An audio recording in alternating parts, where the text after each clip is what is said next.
Welcome back to the Port Adelaide podcast, the home of the power. And today I will be interviewing Will Holland. Hi guys, I'm Will Holland. I'm a gentrification expert and I'm excited to talk to you about what's happening in Port Adelaide. So yeah, should be... Will, can I just have a bit of background information about Port Adelaide for our viewers? Yeah, sure. So Port Adelaide is located in the northern suburbs of Adelaide. Port Adelaide is only a 30-minute drive from the CBD and there are multiple public transport options available. Port Adelaide was first introduced in 1836, where it was founded by Colonel William Light. The initial purpose of Port Adelaide was to act as the main port for trade and immigration. The 19th century saw major developments in Port Adelaide, including bigger docks and the railway connections. In more recent years, Port Adelaide has undergone...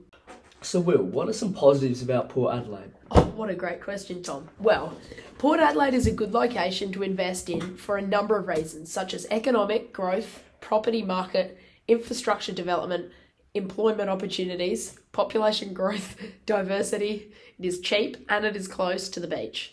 New apartment buildings have been developed to allow more people to live and thrive in this area. Beneficial to all means to help or give advantages to all. For the gentrification of Port Adelaide to be beneficial to all the changes to Port Adelaide need to benefit and give advantages to the citizens of this area, changing their lives for the better and limiting the amount of disadvantages to the citizens on a daily basis. It is important to note that when an area is gentrified, new limitations and disadvantages should not... Okay, so we have three methods. There's a pedestrian count, which we recorded every 15 minutes for a 3-minute block, counting every pedestrian. And this was to see the popularity of foot traffic through the streets of Port Adelaide. The next were personal surveys that were done every 10 minutes, where we found an individual to survey on the street.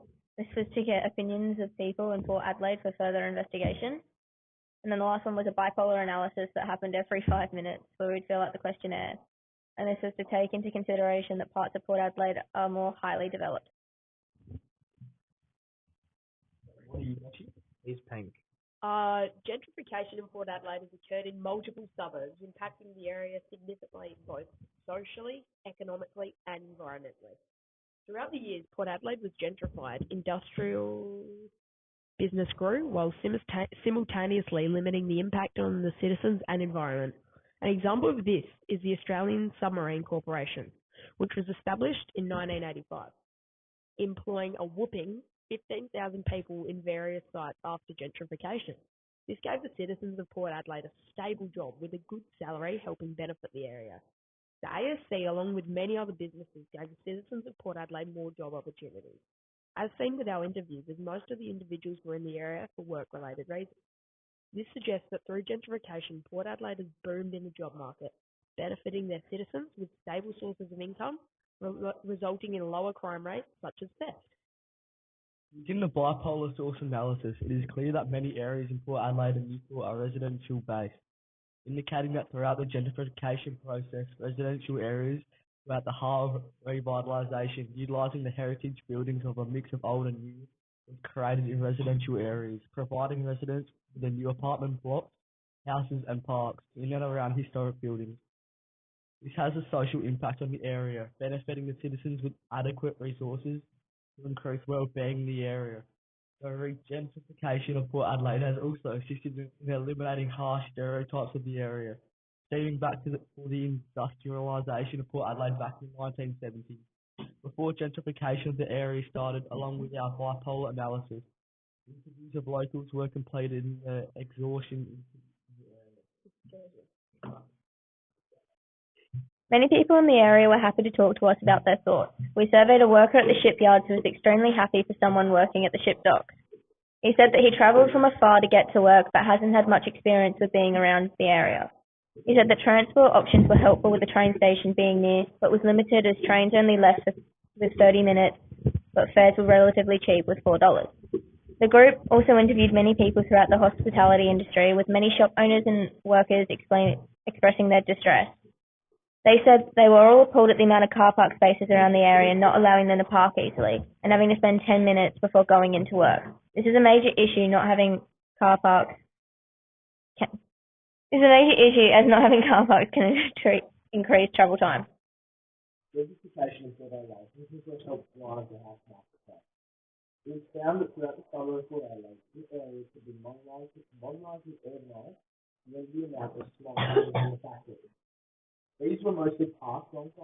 Adelaide and newly developed buildings. This has helped Port Adelaide house prices increase by 4.4%. Gentrification in Port Adelaide has also helped drive the house market prices. It was found that throughout the suburb of Port Adelaide, some areas have been modernised and urbanised to limit the amount of smog coming in from the factories. These were mostly parks throughout the waterfront and newly developed buildings. This has helped Port Adelaide house prices increase by 4.4% per year. In September of 2018, the median house price in Port Adelaide was $381,000, and now it is nearly doubled to $616,000. This is a cause from the modernising and gentrification of the area and the investments that the Port Adelaide Council is making. Overall, the people of Port Adelaide believe that the area had a long way to go until it improved into a sustainable modern suburb. Now we're actually going to conclude this podcast. So here we go. The investment into the Greater Port Adelaide area has somewhat been beneficial to all. It is very rare for an investment to be beneficial to all parties, as the different views and thoughts of these people can collide. Although the investment has not been perfect, there are some positives which can be highlighted, one of which is the rise in job opportunities. With the infrastructure and growth of the area comes more employment opportunities. People are travelling from outer suburbs to this hub for work, and it is benefiting the people. Based on the surveys recorded, it was found that a substantial number of workers in Port Adelaide come from outer areas. This shows the benefits of the work in Port Adelaide since people are travelling. The mental health of many disadvantaged people in this area has boosted due to the rise in job opportunities. The investment in Port Adelaide has had a huge impact on the environmental side. The investment in different areas throughout the suburb has allowed house prices to rise and new properties to be developed, allowing for more people to come and live here. With the shoreline right on the edge of the apartment blocks, it has allowed for an extremely scenic view from the balcony. Although Newport looks scenic, it was an absolute ghost town with no residential areas on the wharf. This showed how disinterested the residents of Newport were with the marina. Overall, the investment by the Port Adelaide Council has helped increase the property prices and created new developments. Overall, the gentrification of Port Adelaide has benefited all different businesses in multiple ways. Australian Submarine Corp, like many other businesses, has seen an increase in available workers to fill thousands of jobs. This has given businesses better distribution of jobs, allowing them to open multiple stores or have saved them from shutting their doors, while simultaneously helping out the unemployment rate. The gentrification of Port Adelaide, specifically in Newport, has helped create hotspots for tourists and locals to experience historical and cultural experiences of this area.